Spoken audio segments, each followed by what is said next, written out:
이 그림이 무엇으로 보이시나요? 네, 잠자리죠. 맹문동이라고 하는 꽃 위에 뭐하고 있는 잠자리처럼 보이시나요? 네, 꿀도 빨아먹고 향기도 맡고. 사진 작가가 이걸 찍은 건데요. 이건 뭐냐면 지금 졸고 있는 잠자리입니다.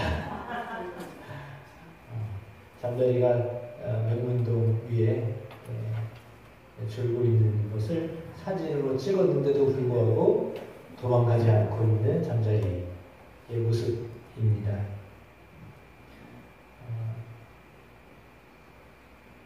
잠자리가 수십 년을 살죠?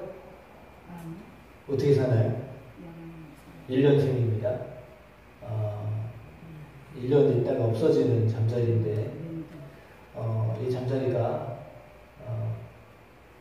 그 짧은 시간에도 낮에 꿀을 빨아먹다가 좀비나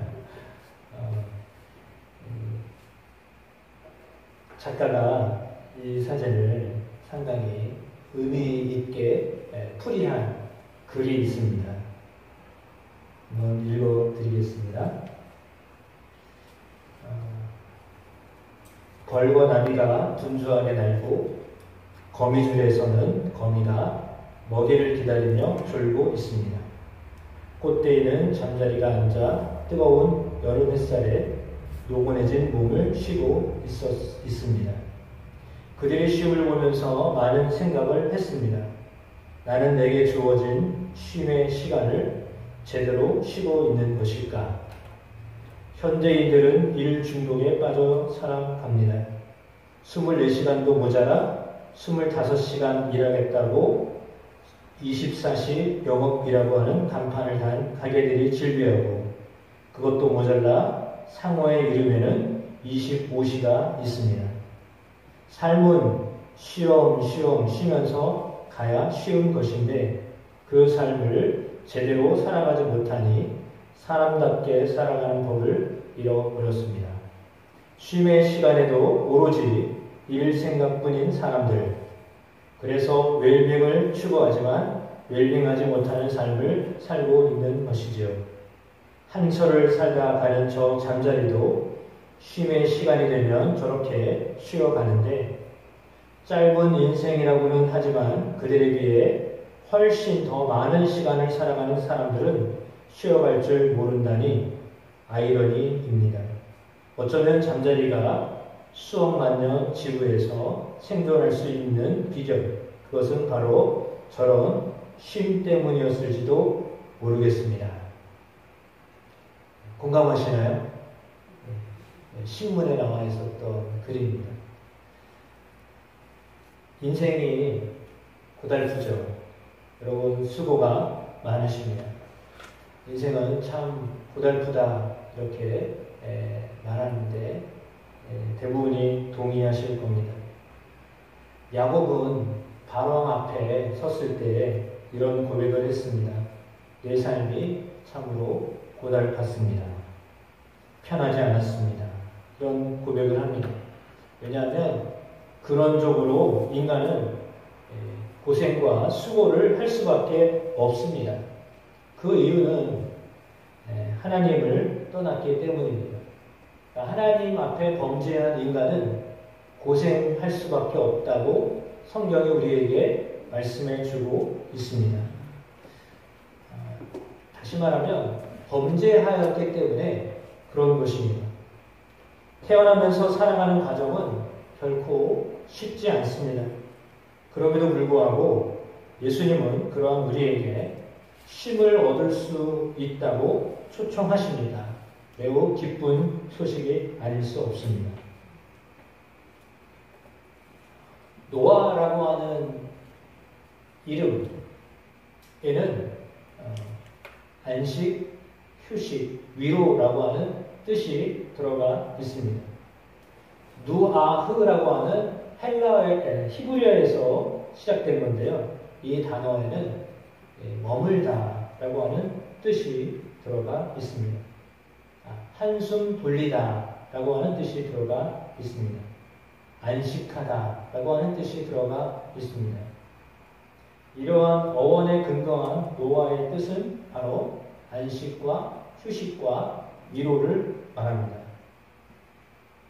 쉬다, 머물다, 안식하다, 노아우라고 하는 단어에서 비롯된 노아라고 하는 이 노아는 참으로 사람들에게 안식을 주는 사람이 되었습니다. 물론 방주를 만들게 하셔서 그 안에 사람들에게 오라고 했습니다. 그러나 사람들은 노아의 이야기를 듣지 않았습니다. 사실 방주에 타라고 하였을 때 미친 소리라고 했습니다. 왜냐하면 아니 답답한 방주에 왜 타냔 말이죠. 날씨 이렇게 좋고 아무 문제가 없는 것 같은데 하필이면 왜 저 산 꼭대기에 있는 노아 방주에 올라타라고 했을까? 사람들은 도저히 이해를 하지 못했습니다. 당장 어떤 일이 벌어질 것이라고는 상상도 못했습니다. 그런데 하나님은 방주를 짓게 하셨던 이유는 이 인간의 죄가 너무나 관영하여서 그것을 정리하려고 하셨기 때문이었습니다. 그래서 노아는 노아의 가족과 함께 방주에 들어갔습니다. 그 안에서 며칠을 머물러야 했지만 해를 받지는 않았습니다. 물론 그 방주 안에 머무는 동안은 좀 어떻게 보면 답답했을 겁니다. 갇혀있는 삶이라고 생각할 수도 있었겠지요. 그러나 반면에 비가 오고 물이 차서 산을 덮고 그 방주가 물을 따라서 흘러가는 상황이 되었을 때는 아마 정신이 바짝 나서 왜 우리로 하여금 방주를 만들게 하셨고 왜 우리 가족으로 하여금 방주에 들어가게 하셨는가 라고 하는 것을 나중에야 깨달았을 거라고 생각되어집니다. 출애굽기 33장에 보면 하나님께서 금송아지 사건이 일어난 다음에 하나님이 매우 실망하셨고 진노하셨습니다. 그래서 이스라엘 백성들과 함께 가지 않겠다 이런 말씀을 하셨습니다. 지지난주에 우리가 함께 수요일날 배웠던 말씀의 내용입니다. 그때 하나님이 모세가 하나님 앞에 같이 가지가 않겠다고 하시니까 모세가 하나님 앞에 기도하였습니다. 주님께서 친히 같이 가지 아니하시면 우리는 이곳에서 올려보내지 마십시오. 이렇게 말씀을 드렸습니다. 그러자 모세에게 하나님이 하셨던 말씀이 있습니다. 함께 같이 읽어보겠습니다. 여호와께서 이르시되 내가 친히 가리라. 내가 너를 쉬게 하리라. 하나님이 같이 가지 않겠다고 하셨을 때 모세가 기도하면서 그러면 우리도 가지 않겠습니다. 이렇게 얘기했거든요. 그랬더니 하나님이 다시 말씀하십니다. 내가 친히 가리라. 내가 너를 쉬게 하리라. 이렇게 말씀하십니다. 하나님과 동행하는 것이요, 쉬는 것입니다. 그것에 대한 말씀을 오늘 본문을 통하여서 여러분과 함께 나누기를 원합니다. 책의 어떤 표지인 걸로 보여지는데요. 쉼은 상당히 연결이 되어 있습니다. 살아있는 사람이요, 숨을 안 쉬면 할 수 없잖아요.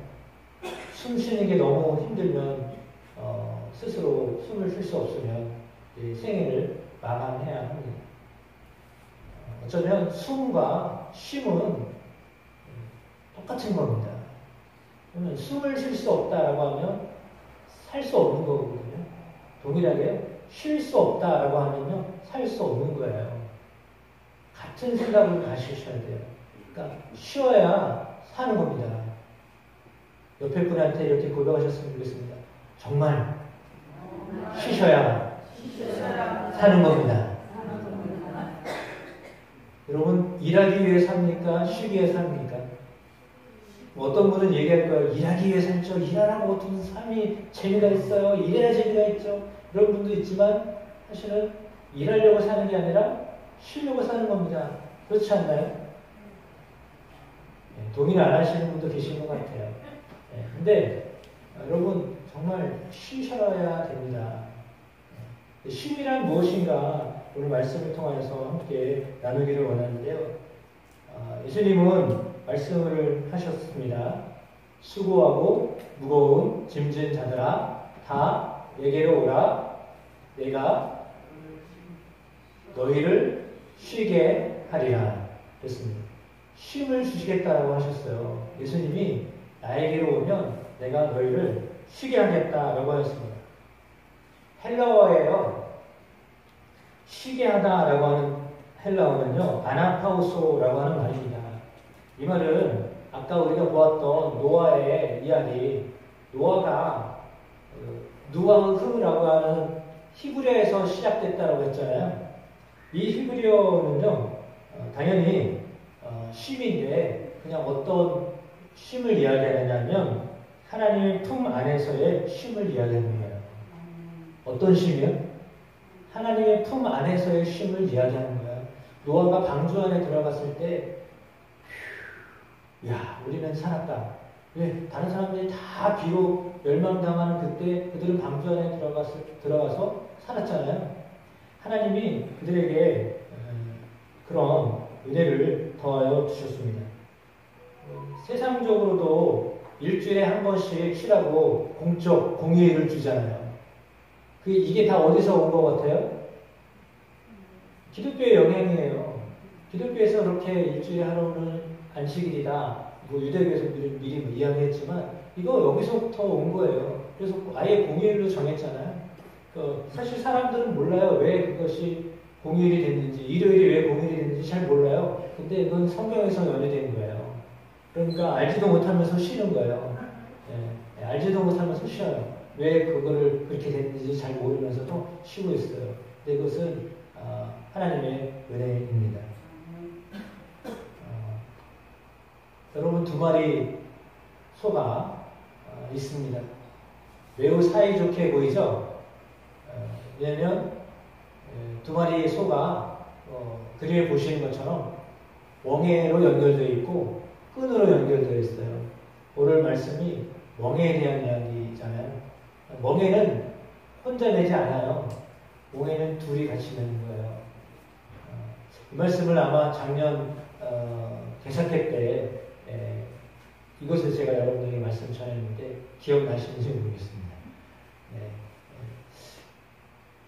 본래 소는 멍에를 메고 가게 되어 있습니다. 멍에를 메고 가게 되어 있습니다.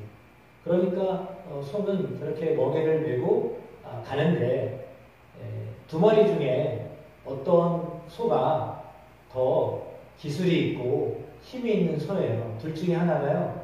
기술이 있고 힘이 있는 소예요. 그래서 보통은 그걸 이제 전문적인 용어로 베테랑 소가 있고 신병이 있어요. 그래가지고 베테랑 소와 신병이 같이 멍에를 맨단 말이에요. 그러면 신병은 뭐 할까요? 그냥 옆에서 배우는 거예요. 베테랑 소가 끌고 가는 대로 가는 거예요. 힘센 소가 끌고 가는데 옆에 힘없는 소가 어떻게 할 거예요? 자기가 힘주겠다고 해서 힘주면 더 힘들어요. 그렇죠?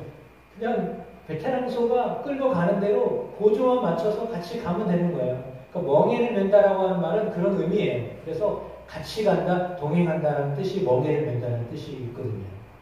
그래서 예수님이 우리에게 멍에를 매라 이렇게 말씀하셨어요. 나의 멍에를 매라 라고 하셨거든요. 왜냐하면 예수님은 베테랑이시기 때문이에요. 그 예수님의 멍에를 매라고 말씀하셨습니다. 우리는 사실 날마다 짐을 집니다. 그런데 시편 68편 19절에 다윗이 이런 고백을 했습니다. 날마다 우리의 짐을 지시는 주, 곧 우리의 구원이신 하나님을 찬송할지로다. 이렇게 말씀을 하였습니다. 우리의 짐을 대신 지시는 주님이시다. 라고 하는 거죠. 그러니까 말씀드렸던 것처럼 그러니까 베테랑소와 신빙소 대부분은 어미소와 새끼소 같이 멍에를 메고 갑니다. 그러면 새끼소는 해야 할 일이 뭐냐면 보조를 맞추는 일입니다. 그러니까 어미소가 가는 대로 보조를 맞춰서 같이 가면 힘들이지 않고 그냥 가는 겁니다. 그런데 거기에다가 힘줘가지고 자기 생각대로 엄마 이렇게 밭을 갈면 어떡해요? 머리를 써요, 머리를. 그리고서 자기가 막 머리 쓴다고 해가지고 막 가면 주인이 어떻게 할까요? 두들겨 패죠. 지금 어디로 가냐? 내가 이끄는 대로 가야 된다. 라고 해서 주인이 때릴 겁니다. 그러면 정신을 차리겠죠. 이게 아닌가 보다. 나는 이렇게 가야 된다고 생각했는데 주인이 원하지 않는 거구나. 라고 생각하면서 그렇게 갑니다. 그렇게 가다가 또 힘들어가지고 그냥 좀 꾀를 내려보려고 하는데 그때 되면 또 어미소가 옆에서 힘들지? 내가 조금 늦게 갈게. 천천히 갈게. 라고 해서 이제 천천히 가게 되면 보조를 맞춰서 가면 되거든요. 근데 가다가 이제 난 좀 괜찮아졌으니까 좀 빨리 좀 갑시다. 그래가지고 어미소에게 사인을 주고서 빨리 가자고. 그러면 이제 어미소가 아니야. 너 조금만 더 쉬면서 천천히 가야지. 지금 이대로 가다가는 안 되겠다. 천천히 가자. 라고 해서 이렇게 맞춰가야 되는 것이 새끼소가 해야 할 일이에요. 그러니까 우리가 신앙생활을 하는 것은 새끼소 역할을 하는 겁니다. 이해가 되시나요? 그러니까 예수님의 멍에를 메라 라고 했거든요. 나에게 와라. 나의 멍에를 메라 라고 하셨어요. 그러니까 일은 누가 하는 거예요? 어미소가 다 하는 거예요. 새끼소는 그냥 따라만 가면 되는 거예요. 보조만 맞춰주면 되는 거예요. 그러면 되는 거예요. 신앙생활도 역시 마찬가지입니다. 그냥 열심히 하는 게 아니라요. 예수 그리스도께서 보여주신 그런 삶을 따라서 하면 되는 것입니다. 그래서 우리는 예수님의 멍에를 메는 것입니다. 예수님과 동행하는 것입니다. 신앙생활은요, 동행합니다. 동행입니다. 하나님과의 동행이 신앙생활입니다. 예수님은 우리에게 온유와 겸손을 배우라라고 하셨습니다. 그러니까 새끼소가 어미소와 함께 멍에를 메고 가면서 어미소가 어떻게 끌고 가는지, 어떻게 밭을 가는지, 주인이 이렇게 할 때 어떻게 하는지를 배우는 거죠. 아무것도 모르니까요. 그래서 배우는 겁니다. 동일하게 우리가 신앙생활 하는 것은요, 예수님께로부터 배우는 것입니다. 예수님이 배우라고 하셨는데 그 온유와 겸손을 배우라고 말씀하셨습니다. 온유와 겸손을 배워야 합니다. 온유함이라고 하는 것은요, 길들여진다라고 하는 뜻이 있습니다. 길들여지는 거예요. 뭘 길들이냐면 야생마를 길들이는 것과 같은 원리예요. 온유함이란 길들이는 겁니다. 그 바깥에 있는 짐승이 집 짐승이 되려면 길들여야 되잖아요. 야생마를 말 잘 듣는 말이 되게 하려면 길들여야 돼요. 소도 마찬가지예요. 길들여야 돼요. 길들이는 동안에 힘들겠죠. 왜냐하면 길들여져야 되니까요. 그 훈련이라고 하는 것입니다. 그 훈련을 받아야 됩니다. 훈련을 받으면 길들여지는 것이죠. 네. 우리가 예수 그리스도를 통하여서 온유해지는 것, 이것은 예수님께 길들여지는 것을 말하는 것입니다. 겸손함, 두말할 필요도 없죠. 교만한 자보다 주님은 겸손한 자를 사용하십니다. 사람과 하나님 앞에서 겸손한 사람을 하나님이 사용하십니다. 겸손한 사람이 쓰임받기가 쉽습니다. 낮아진 사람을 하나님이 사용하기가 쉽습니다. 온유와 겸손을 배워야 합니다. 우리가 알고 있듯이 모세는 상당히 다혈질이었던 사람입니다. 물론 자기 동족이 죽어가는 모습을 보고서 가만히 있을 수가 없어서 자기 동족을 죽였던 그 애국 관리를 죽였습니다. 그만큼 어떻게 보면 그는 정의로운 것 같기는 한데 아직은 정의로움을 어떻게 써야 될지를 모르는 길들여지지 않는 사람이었습니다. 그래서 살인자로 낙인시켜서 도망갈 수밖에 없었습니다. 그랬던 그가 40년 양과 염소를 모는 목동으로서의 삶을 살면서 그는 길들여지기 시작했습니다. 그리고 하나님 앞에 드디어 80세가 되었을 때 하나님을 만나고 하나님 앞에 쓰임받는 삶을 살게 되었습니다. 그를 세상에서 가장 온유한 자다 이렇게 말씀하셨습니다. 네, 길들여졌기 때문입니다. 하나님 앞에 우리의 삶이 길들여져야 됩니다. 그러면 어떻게 길들여지는가? 그것은 하나님의 말씀으로 길들여지는 것입니다. 여러분 하나님의 말씀으로 여러분의 삶을 훈련시키시면 하나님이 우리를 온유하게 하십니다. 마태복음 5장 5절에도 나와 있듯이 하나님은 땅을 기업으로 주신다고 하셨는데 누구에게 땅을 기업으로 주신다고 하셨나요? 온유한 자에게 땅을 기업으로 주시겠다라고 말씀하셨습니다. 그러니까 하나님의 말씀으로 길들여지고 훈련된 사람에게 하나님은 땅을 주시겠다라고 말씀하시는 것입니다. 물론 이거는 육체적인 땅을 말하는 것, 세상적인 땅을 말하는 것이기도 하지만 그것보다도 하나님은 온유한 사람에게 하나님의 나라에서 통치할 수 있는 자로 하나님이 우리에게 그 은혜를 더하여 주심을 믿습니다. 여러분 그렇게 예수님께서 우리에게 있는 무거운 짐을 다 내려놓으라 이렇게 말씀하십니다. 여러분의 삶 가운데 다가오는 여러 가지 짐이 있습니다. 때로는 육체적으로 쉼이 필요할 때도 있습니다. 그러나 무엇보다도 영혼의 쉼이 필요할 때가 있습니다. 현대인들은 이 쉼이 돈이 있어야 쉴 수 있다고 생각합니다. 때로는 어떤 시간이 주어져야 쉰다라고 생각합니다. 그런데 참된 쉼은 어디서부터 오는 것인가? 관계에서부터 오는 겁니다. 여러분 관계가 좋으면 쉼이 오는 거예요.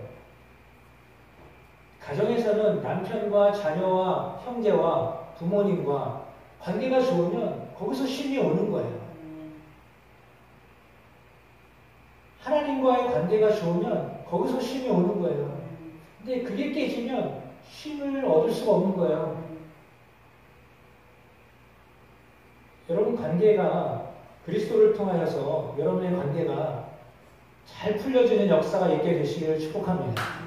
그러니까 먼저 여러분의 가정 안에서 여러분 가족과의 관계 속에서 쉼이 이루어지게 되기를 축복합니다. 이 글은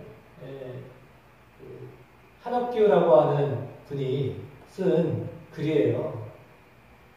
노래도 있죠. 제가 노래를 잘 몰라가지고 노래를 하면 좋지만 노래는 잘 몰라서요. 가사만 이렇게 띄워왔습니다. 내 속엔 내가 너무도 많아 당신의 쉴 곳 없네. 내 속엔 헛된 바램들로 당신의 편할 곳 없네. 내 속에 내가 어쩔 수 없는 어둠 당신의 쉴 자리를 뺏고 내 속엔 내가 이길 수 없는 슬픔 무성한 가시나무 숲 같네. 바람만 불면 그 메마른 가지 서로 부대끼며 울어대고 쉴 곳을 찾아 지쳐 날아온 어린 새들도 다시 찔려 날아가고 바람만 불면 외롭고 또 외로워 슬픈 노래를 부르던 날이 많았는데 내 속엔 내가 너무도 많아서 당신의 쉴 곳 없네. 이 노래를 만들었던 한옥규 씨는 사실은 잘 나가던 사람이었습니다. 그런데 고통이 생겼습니다. 그래가지고 그 고통을 해결해야 하는데 해결할 방법을 몰랐습니다. 가수 생활하면서 인기도 얻고 돈도 모았습니다. 근데 인생의 목적이 무엇인지를 몰라서 방황하기 시작했습니다. 매일 위스키 몇 병을 들이마셔야 쉴 수가 있었습니다. 혼돈된 마음으로 살았던 그에게 그 공허함을 달랠 길이 없어서 한옥규 씨 자살을 결심했습니다. 그러다가 죽음의 문턱에 있던 그를 가족들이 다니던 교회에 함께 가자고 권면을 해서 교회에 나갔습니다. 교회에 나가서 자기의 죄를 고백하고 주님을 만났습니다. 그리고 예수 그리스도의 십자가의 사랑을 알게 되었습니다. 그 사랑을 알게 된 다음에 새로운 인생이 되었습니다. 예수님을 만나서 비로소 마음에 참된 평안과 쉼을 얻게 되었습니다. 이제 오늘 가사 속에 나와 있는 것은 내 안에 내가 너무 많아서 당신이 쉴 곳이 없다라고 했잖아요. 그러니까 주님이 들어와 계셔야 되는데 그럴 수 없는, 그러니까 내가 나로 너무나 가득 차 있어서 주님이 내 안에 오실 수가 없는 상황이에요. 그것에 대한 이제 고백을 하는 거죠. 그래서 여러분 안에 주님이 반대로 사실은 우리가 주님 안에 거하는 것이기도 하지만 주님이 내 안에 오셔서 우리에게 쉼을 주시는 겁니다. 바울은 이렇게 이야기하였습니다.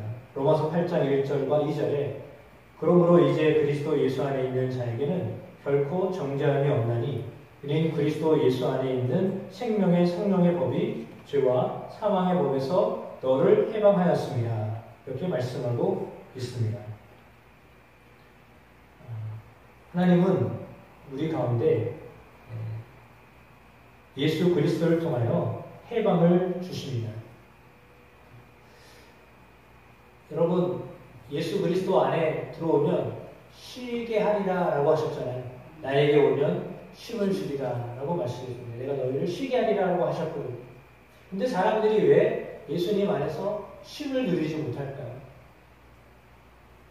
주님은 나에게로 오면 내가 너희에게 쉼을 주겠다라고 하셨어요. 내가 쉬게 하리라 라고 하셨는데, 근데 사람들이 그렇게 하지 않습니다. 왜 그럴까요? 일이 좋아서 그럴까요? 아니면 일을 할 수가 일을 어떻게 그만둘 수가 없어서 그럴까요? 왜 그럴까요? 왜 쉬지 못할까요? 여러분, 바쁠수록, 힘들수록 쉬셔야 돼요. 분주할수록 쉬셔야 돼요. 힘들수록 쉬셔야 돼요. 힘드니까 쉬셔야 돼요. 분주하니까 쉬셔야 돼요. 분주하니까 더 바삐 일해야 되겠다. 그러시면 안 돼요. 그러면 분명히 고장납니다. 네. 여러분 몸이 고장나든지 아니면 강제로 쉬게 하든지 힘들게 합니다. 강제로 쉬게 하는 경우가 옵니다. 여러분 강제로 쉬기 전에 쉬셔야 됩니다.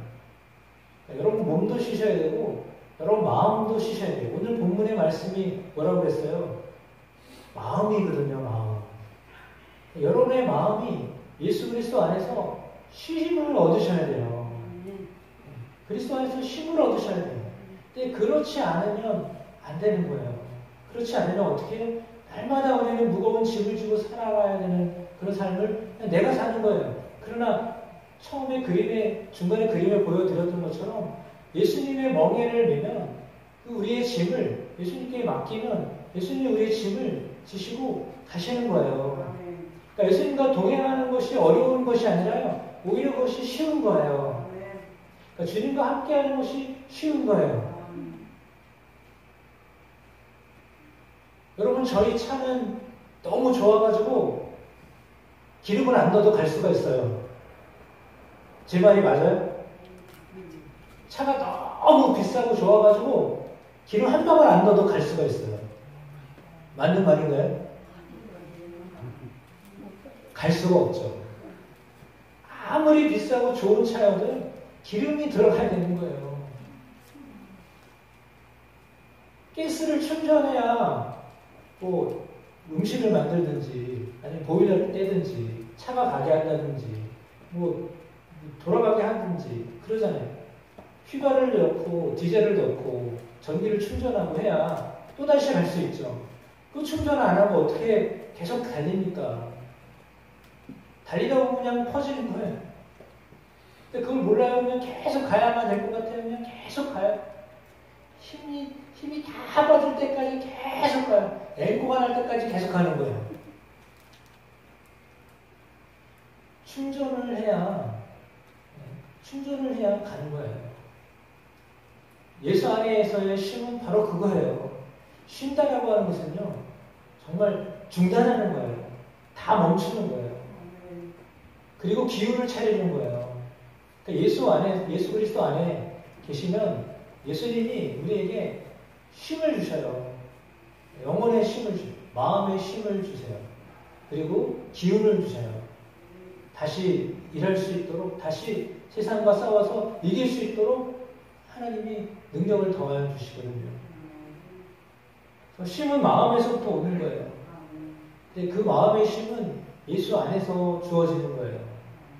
그리스도와 함께하면 쉬어지는 겁니다.